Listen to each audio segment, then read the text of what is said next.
Hey, the truck is looking pretty graffiti. But I wish they would do some beautiful work on it. It's pretty low quality. Is it running? Is the truck running? Is it still in good shape? It's spraying diesel fuel everywhere, so it's finished. Oh, it's kind of finished. Too much water. Right? Too much water. Too much water here. Because you drove it through how? 4 foot of water, 5 foot of water. Me and the garbage truck were the first ones out. You know, before I ever got started with the police, I realized from a woman walking by, the trucker came by and made me realize this thing would run in 4 feet of water because it was diesel. I didn't even realize it. Oh, yeah. And then a woman was walking by and I picked her up to help her. She had walked all the way back to the 9th Ward to get her husband's medicine. I was picking her up on the return trip. Oh my God. And brought her to the French Quarter, and then I realized, well, this is something I can be doing. First 3 days I was running by myself, and then they put me in convoy with the National Guard. Uh-huh. And my truck, they were using it a lot more for the elderly, bringing it because we had lift gate. Oh. But we burned that slam out pretty quick. But luckily halfway down, when it burned out, it was halfway down, so we could get them half and then all the way up. So. And then you were running convoys to the airport and all. Well, that was at the end. First we were going to the Superdome or to the convention center. The convention center was a lot easier to get to. Superdome was 4 feet of water, middle of the night. No, luckily I knew where the streets were because you couldn't see anything. It was so surreal being down there. So I was trying to bring everybody to the convention center, but they actually thought they were going to open the convention center and have the convention. So one night the director of the convention center said, "Oh, you can't bring those people here.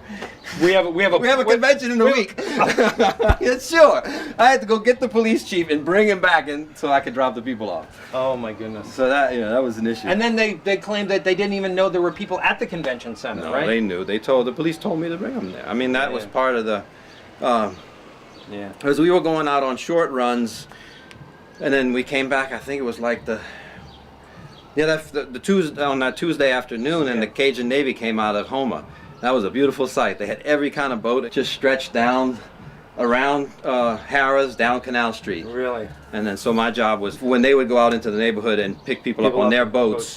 I was supposed to wait and bring them to the convention center. Oh. And they did it just like a regular boat launch. They parked everybody at angles on the interstate. They dropped the boat. It looked just like a boat launch. Oh my goodness. It was great. And also they couldn't take the hot dog out of them because they would launch the boat full speed out of there. Show you the front of the boat. Wah! Take off down Elysian Fields. And you walk, woo! Crazy.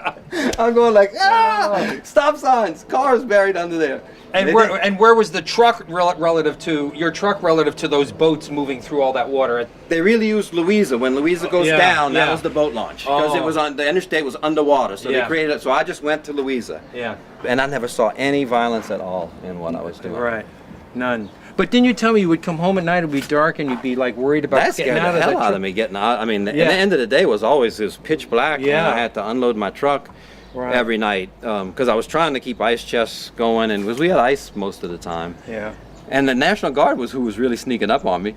All of a sudden they'd come out of nowhere and just be, "Why are you here? Why are you outside after 9 o'clock? Let me see your license." Oh yeah. Yeah. And then you remember the time I was talking. Didn't they give you some kind of special credentials that said that you were working with them? Or no, they couldn't give me anything ever. Oh. Because no copy machines, there was nothing. I mean, there was no radios, there was nothing.